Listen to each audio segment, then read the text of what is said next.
Hello friends, welcome to our channel. ನಾವಿವತ್ತು ಕೇಂದ್ರ ಸರ್ಕಾರಿ ಉದ್ಯೋಗ ರೈಲ್ವೆ ಇಲಾಖೆಯಲ್ಲಿ ನೇಮಕಾತಿ ಆಗ್ತಾ ಇದೆ, ನೋಟಿಫಿಕೇಷನ್ ಆಗಿದೆ, ಅದ್ರ ಬಗ್ಗೆ ನೋಡೋಣ. ಹುದ್ದೆ ಹೆಸರು ಬಂದ್ಬಿಟ್ಟು ರೈಲ್ವೆ ಗ್ರೂಪ್ ಡಿ ಹುದ್ದೆಗಳು.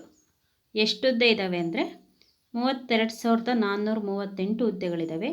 ನಮ್ಮ ಹುಬ್ಳಿ ರೈಲ್ವೆ ಸ್ಟೇಷನಲ್ಲೇ 503 ಹುದ್ದೆಗಳು ಖಾಲಿ ಇದ್ದಾವೆ.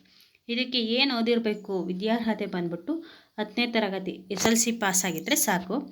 ಇದಕ್ಕೆ ದೈಹಿಕ ಅರ್ಹತೆ ಇರುತ್ತೆ, ಅಂದರೆ ಫಿಸಿಕಲ್ ಟೆಸ್ಟ್ ಇರುತ್ತೆ. ಏನು ಫಿಸಿಕಲ್ ಟೆಸ್ಟ್ ಅಂದರೆ ಹುಡುಗರಿಗೆ ಬಂದ್ಬಿಟ್ಟು 100 ಮೀಟ್ರ್ ದೂರಕ್ಕೆ 2 ನಿಮಿಷದಲ್ಲಿ 35 kg ತೂಕವನ್ನು ಎತ್ತಬೇಕು ಮತ್ತು ಸಾಗಿಸಬೇಕು. 100 ಮೀಟ್ರನ್ನ 2 ನಿಮಿಷದೊಳಗಡೆ ನೀವು 35 kg ಏನಾದರೂ ವೆಯ್ಟ್ ಎತ್ಕೊಂಡು ಹೋಗಬೇಕು.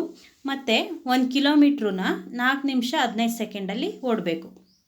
ಮತ್ತು ಮಹಿಳೆಯರಿಗೆ ಬಂದ್ಬಿಟ್ಟು ಅದೇ 100 ಮೀಟ್ರ್ ದೂರನ 2 ನಿಮಿಷದಲ್ಲಿ 20 kg ತೂಕ ಹೊತ್ಕೊಂಡು ಹೋಗಬೇಕಾಗುತ್ತೆ.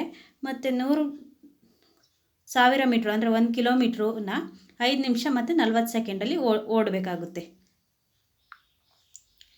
ವಯೋಮಿತಿ ಏಜ್ ಎಷ್ಟಾಗಿರಬೇಕು ಅಂದರೆ ಜನರಲ್ ಕ್ಯಾಟಗರಿಯವ್ರಿಗೆ 18 ವರ್ಷದಿಂದ 36 ವರ್ಷ ಆಗಿರಬೇಕು. ಮತ್ತು SC STಗೆ ಮತ್ತು OBCಗೆ ಏಜ್ ರಿಲ್ಯಾಕ್ಸೇಷನ್ ಇರುತ್ತೆ, 5 ಇಯರ್ಸು 3 ಇಯರ್ಸು. ಅರ್ಜಿ ಶುಲ್ಕ ನೋಡೋದಾದರೆ ಅಪ್ಲಿಕೇಶನ್ ಫೀಸು ಸಾಮಾನ್ಯ ಮತ್ತು OBC ಅಭ್ಯರ್ಥಿಗಳಿಗೆ 500 ರೂಪಾಯಿ ಇರುತ್ತೆ. SC ST ಅಂಗವಿಕಲ, ಮಾಜಿ ಸೈನಿಕ, EBC ಮತ್ತು ಮಹಿಳೆಯರಿಗೆ 250 ರೂಪಾಯಿ ಇರುತ್ತೆ. ಇಲ್ಲಿ ಕೆಳಗಡೆ ಮೆನ್ಷನ್ ಮಾಡಿದ್ದಾರೆ ನೋಡಿ. ನಾವು ಯಾರೆಲ್ಲ ಸ್ಪರ್ಧಾತ್ಮಕ ಪರೀಕ್ಷೆಗೆ ಎಕ್ಸಾಮ್ಗೆ ಅಟೆಂಡ್ ಆಗ್ತೀವಿ, ಪಾಸ್ ಆಗಲಿಲ್ಲ ಅಂದರೂ ಒಟ್ಟಿಗೆ ಎಕ್ಸಾಮಿಗೆ ಅಟೆಂಡ್ ಹಾಕಿದರೆ ನಾವು ಕಟ್ಟಿರೋ ಫೀಸ್ನ ವಾಪಸ್ ಕೊಡ್ತಾರೆ. ನಾವು ಅಟೆಂಡ್ ಆಗಲಿಲ್ಲ ಅಂದರೆ ಫೀಸ್ ವಾಪಸ್ ಕೊಡೋಲ್ಲ.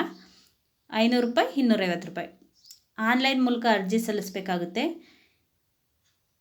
ಯಾವ ಥರ ನೇಮಕಾತಿ ಮಾಡ್ತಾರೆ ಅಂದರೆ ಒಂದು ಕಂಪ್ಯೂಟರ್ ಆಧಾರಿತ ಪರೀಕ್ಷೆ ಮತ್ತು ದೈಹಿಕ ಪರೀಕ್ಷೆ ಮತ್ತು ದಾಖಲಾತಿ ಪರೀಕ್ಷೆ ಮತ್ತು ವೈದ್ಯಕೀಯ ಪರೀಕ್ಷೆ. ಫಸ್ಟು ರಿಟರ್ನ್ ಎಕ್ಸಾಮ್ ಇರುತ್ತೆ, ಅದು in computer multiple choice question. ಅದಾದಮೇಲೆ ಫಿಸಿಕಲ್ ಟೆಸ್ಟು, ಅದಾದಮೇಲೆ ಇನ್ನೇನು ಡಾಕ್ಯುಮೆಂಟ್ ವೆರಿಫಿಕೇಷನ್ ಮತ್ತು ಮೆಡಿಕಲ್ ಟೆಸ್ಟ್ ಇದು ಇರುತ್ತೆ. ಯಾವತ್ತು ಅರ್ಜಿ ಸಲ್ಲಿಕೆ ದಿನಾಂಕ ಪ್ರಾರಂಭ ಆಗಿರೋದು ಅಂದರೆ ಇವತ್ತೇ 23 ಜನವರಿ 2025ರಿಂದ. ಅರ್ಜಿ ಸಲ್ಲಿಸಲು ಕೊನೆಯ ದಿನಾಂಕ ಫೆಬ್ರವರಿ 22, 2025.